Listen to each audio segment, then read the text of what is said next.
Hello students, welcome to EPG Pathshala. I am Dr. Asif Ali Syed from the Department of Business Administration, Aligarh Muslim University, Aligarh.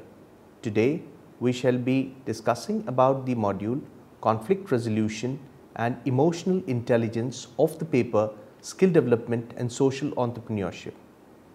After completing this module, the students will be able to understand the concept and relevance of emotional intelligence and conflict resolution and get familiar with the dimensions of conflict resolution and emotional intelligence for resolving conflicts and the implications for organizational behavior.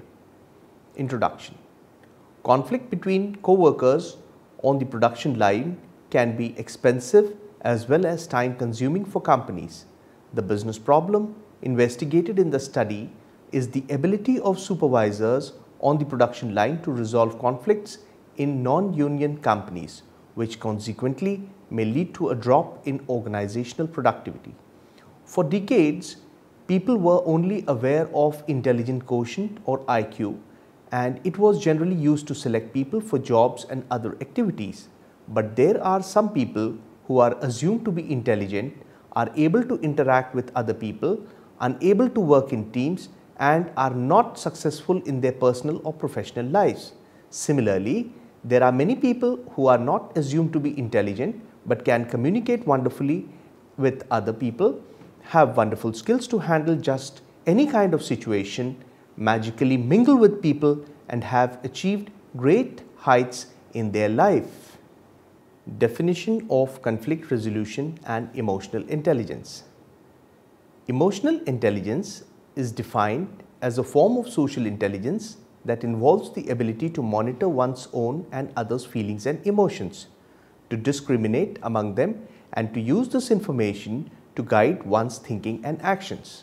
Then, in 1995, Daniel Goleman mentioned that emotional quotient is much more important than intelligence quotient and is majorly responsible for the success of a person in his or her personal or professional life. Emotional intelligence is the ability of a person to 1. Be self-aware, that is, to recognize their own emotions when experiencing them, 2. Detect emotion in others, and 3. Manage emotional cues and information. Conflict resolution is an important organizational behavioral intervention exercise to be performed for the smooth functioning of the organization. That's because conflict in organizations can reduce productivity and create a difficult work environment, leading to unwanted turnover in staff and reduced morale. Conflict between co-workers on the production line can be expensive as well as time consuming for companies. Effective leadership on the production line involves implementing key leadership skills in conflict resolution that correctly influence employee behavior and outcomes, thereby stimulating creativity, easing tension, and fostering productive outcomes to better achieve the organization's goal. The business problem investigated in the study is the ability and inability of supervisors on the production line to resolve conflict in non-union companies, which consequently may lead to a drop in organizational productivity. Scope of conflict resolution. Conflict resolution strategies vary widely in how openly they address the conflict. Some of the strategies used to resolve intergroup conflict depend quite heavily on the conflict avoidance, keeping the conflict from coming into open at all. The second group of strategies depend instead of conflict diffusion, keeping the conflict in abeyance and cooling the emotions of the parties involved. The third group of strategies depends on conflict containment, that is, allowing some conflict to surface but tightly controlling which issues are discussed and the manner in which they are discussed. The fourth set of strategies depend on conflict confrontation, openly airing all the issues of the conflict and trying to find a mutually satisfactory solution. In general, which strategy is appropriate depends on how critical the conflict is to task accomplishment and how quickly the conflict can be resolved. When conflict is over a trivial issue or needs to be resolved quickly, avoidance and diffusion are more likely to be employed. When the conflict is over an important work issue and does not have to be resolved quickly, then containment and confrontation are more likely to be used. Conflict management techniques involve major resolution and stimulation techniques that allow managers to control conflict levels. Under ideal conditions, a person's intentions should translate into comparable behavior. Conflict resolution techniques. Problem solving, face-to-face meeting of the conflicting parties for the purpose of identifying the problem and resolving it through open discussion. Superordinate goals. Creating a shared goal that cannot be attained without the cooperation of each other of the conflicting parties. Expansion of resources. When a conflict is caused by the scarcity of resource, say money, promotion, opportunities, office space, expansion of the resource can be creating a win-win solution. Avoidance, withdrawal from or suppression of conflict. The next is smoothing, playing down differences while emphasizing common interests between the conflicting parties is the smoothing. Compromise, each party to the conflict gives up something of value to them.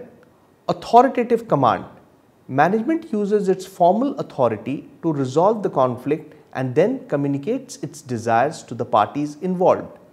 Altering the human variable, using behavioral change techniques such as human relations training to alter attitudes and behaviors that cause conflicts. Altering the structural variables, changing the formal organizational structure and the interaction pattern of the conflicting parties through job redesign, transfers and creation of coordinating positions and the like. Conflict stimulation techniques. The first is communication, using unambiguous or threatening messages to increase conflict levels. Second is bringing in outsiders, adding employees to a group whose backgrounds, values, attitudes or managerial styles differ from those of the present members. Third is restructuring the organization, realigning work group, altering rules and regulations, increasing interdependence and making similar structural changes to disrupt the status quo. Fourth is appointing a devil's advocate, that this is designating a critic to purposely argue against the major positions held by the group. Scope of emotional intelligence. A study of 523 educators demonstrated that emotional intelligence is an important predictor of work effectivity and job satisfaction. Positive and negative effect at work substantially mediate the relationship between emotional intelligence and job satisfaction, with positive effect exerting a stronger influence. Use of emotions and emotion regulation were significant predictors of effect at work, whereas perceiving others' emotions was uniquely associated with job satisfaction. Positive affective display in service interactions such as smiling and conveying friendliness are positively associated with important customer outcomes such as intention to recommend a store to others and perception of overall service quality. Top performing sales clerks are 12 times more productive than those at the bottom and 85% more productive than an average performer. About one-third of this difference is due to technical skills and cognitive ability, while two-thirds is due to emotional competence. Workers with high work pressure and poor time management skills are twice as likely to miss the work. Employees who have strong self-management skills cope better with work pressures. Emotional intelligence competencies earn 139% more than the lower emotional intelligence partners. After supervisors in a manufacturing plant received training in emotional competencies, lost time accidents were reduced to 50%, formal grievances were reduced from an average 15% to 3% per year, and plant exceeded productivity goals by $250,000. Another study revealed that employees' display of positive emotion is indeed positively related to customers' positive affect. Goldman 1997 claimed a leader's emotional intelligence is as important to the achievement of success as the leader's cognitive intelligence quotient. A more recent claim has emotional intelligence caused a 30% improvement in productivity in personnel and team emotional intelligence skills, A third declared emotional intelligence more important than intelligent quotient in engineering career. Coleman in 2000. Some organizations select non-management personnel as team leaders, and the selection of non-management leaders for technical leadership is common for software development teams. In the team leadership role, non-management leaders might benefit from high levels of emotional intelligence, and if EI is then important to a leader's success as claimed. The emotional intelligence level of non-management leaders may be an important contributor to the promotion of emotional intelligence throughout the organization. In order to add to the body of knowledge concerning the importance of emotional intelligence in non-management leaders, a quantitative comparison study measured and compared the emotional intelligence of management leaders with the emotional intelligence of non-management leaders involved with the software development for a selected organization. The recommendations for high emotional intelligence among leaders conflicts with the observation that leaders in the engineering industry focus more on intelligent quotient more than emotional intelligence. Richard Pearse 2006 showed emotional intelligence had a significant effect on job control and work performance. Emotional intelligence conflict resolution. Positive mood and emotion seems to help decision making. People in good mood or those experiencing positive emotions are more likely than others to use heuristic or rule of the thumb to help make good decisions quickly. Positive emotions also enhance problem solving skills so that positive people find better solutions to problems. Organizational behavior continues to debate the role of negative emotions and moods in decision making. A more recent evidence has suggested that people who are depressed and low on emotional intelligence make poorer decisions, as depressed people are slower in processing information and tend to weigh all possible options rather than the most likely ones, as they try to search for the perfect solution when rarely is a solution ever perfect. People with higher emotional intelligence display good moods and tend to be more creative than people in bad mood. They produce more ideas, others think their ideas are original, and they tend to identify more creative options to problems. It seems that people who are experiencing positive moods are creative. Supervisors should actively try to keep their employees happy because doing so creates more good moods. Employees like their leaders to encourage them and provide positive feedback on the job done well, which in turn leads people to be more creative. Performance influenced moods, which then influenced motivation. So, a cycle can exist in which positive mood cause people to be more creative, which leads to positive feedback from those observing their work. This positive feedback then further reinforces their positive mood, which may then make them perform even better, and so on. Effective leaders rely on emotional appeal to help convey their message. In fact, the expression of emotions in speeches is often a critical element making the followers accept or reject the message. Leaders with high emotional intelligence are excited, enthusiastic, and active. They may be more likely to energize their subordinates and convey a sense of efficacy, competence, optimism, and enjoyment. Emotional content is critical for making employees accept the leader's decision and towards conflict resolution. Negative emotions stemming from low emotional intelligence leads to a number of deviant workplace behavior and a probable cause of conflict. Such people often behave in the ways that violate established norms and threaten the organization, its members, or both. More than these deviant behaviors lead to conflict and can be traced to negative emotions.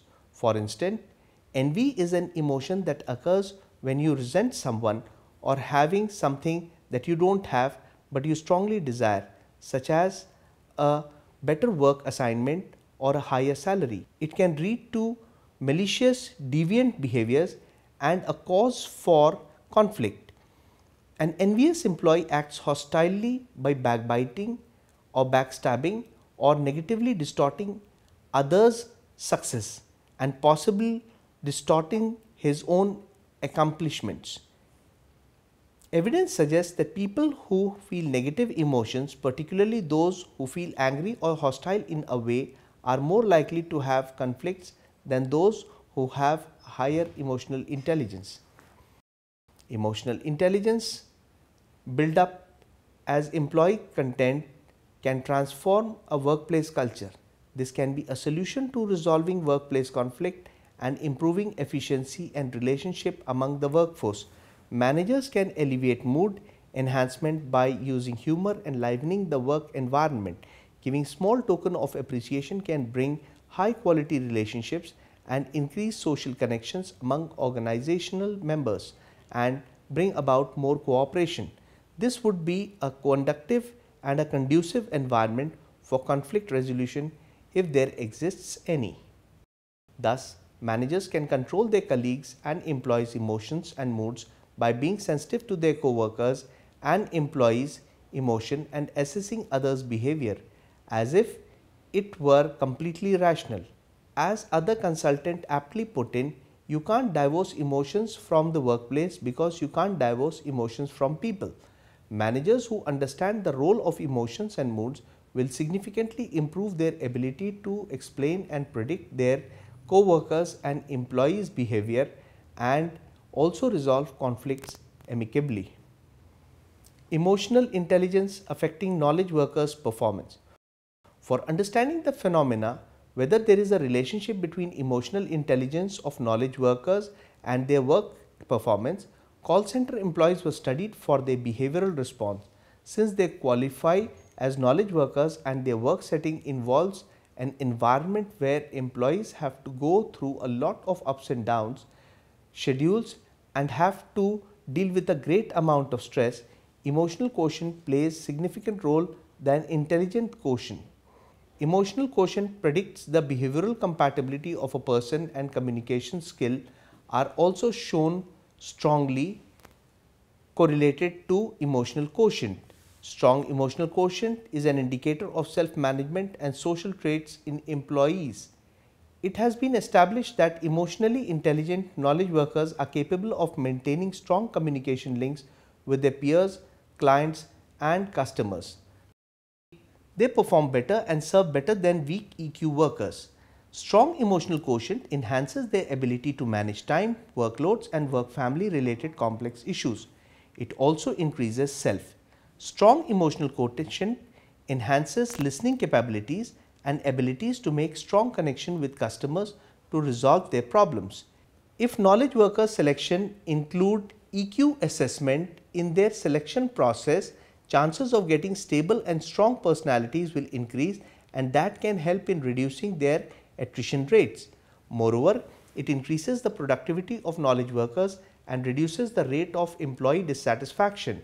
In this manner, company involving knowledge workers can maximize return on investment by increasing the performance and decreasing the attrition problems.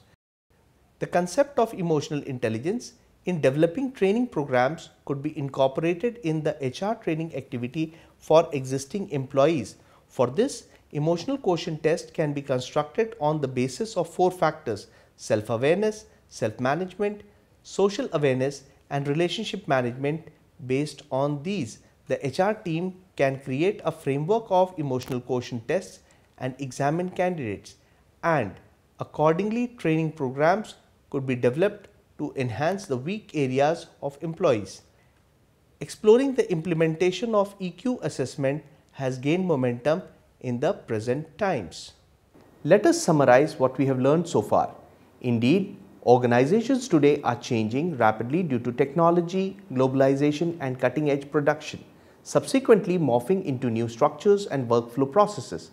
Yet, the core of organizational composition remains in the human resources realm, where needs and wants remain the same as they have always been for meaningful creative work as well as recognition and reward in the workplace. For one factor contributing to company success is its people. The Holy Gita mentions about a balanced human being in the form of Sthiti Prajna. This is very much close to what Goleman says about emotionally intelligent person. In other words, the competencies of an emotionally intelligent person as enumerated by Goleman model of emotional intelligence are akin to the qualities as described in Holy Gita of a person who can rightly be termed as sthiti prajna. According to the theory of Triguna or the SRT theory, a preponderance of sattvic sattva element in a person predisposes him towards a balance of his thoughts and resultant actions. Such a person rightfully can be termed as an emotionally intelligent or a sthiti prajna person. Thank you.